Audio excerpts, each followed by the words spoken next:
So ayun mga minamahal kong kapatid, muli pong nagbabalik ang J Spade Family para mag-unboxing at mag-quick review tayo ng sapatos natin ngayon na dumating. Ayan, meron po tayong leaning Wade dito na dumating at ito po ang linalaman ng box na to mga minamahal kong kapatid. Ayan, Shadow 4 na Wade Shadow 4 Neon yung kanyang colorway mga minamahal kong kapatid.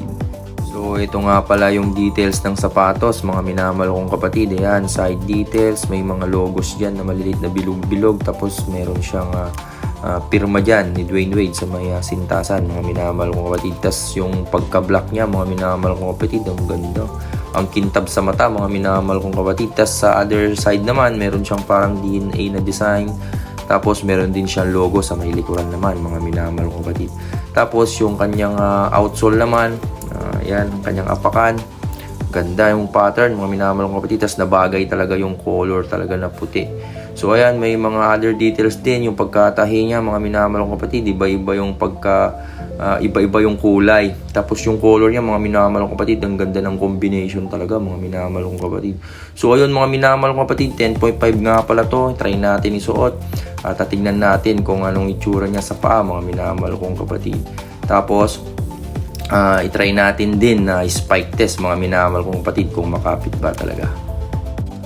So yun mga minamahal kong kapatid, ito nga pala yung tsura niya pag nakasuot sa paa mga minamahal kong kapatid. Kitang kita nyo naman kung gaano kabangis itong sapatos na to sa paa mga minamahal kong kapatid. So yan, naayos ko yung pagsintas. I-try natin yung spike test to mga minamahal kong kapatid kung maingay nga ba talaga o makapit. So ayun mga minamahal kong kapatid, kitang-kita nyo naman at yung narinig kung gaano kaingay at kung gaano kakapit tong sapatos na to mga minamahal kong kapatid at kung gaano kagwapo sa paa nito mga minamahal kong kapatid. At ito nga pala yung kanyang final look mga minamahal kong kapatid. Pangalan nito, Leaning Wade Shadow 4 Neon yung kanyang pangalan mga minamahal kong kapatid. At sa sizing naman mga minamahal kong kapatid, may re-recommend ko size 10.5 tong kinuha ko pero medyo masikip sa akin kaya mas mainam sana kung size 11.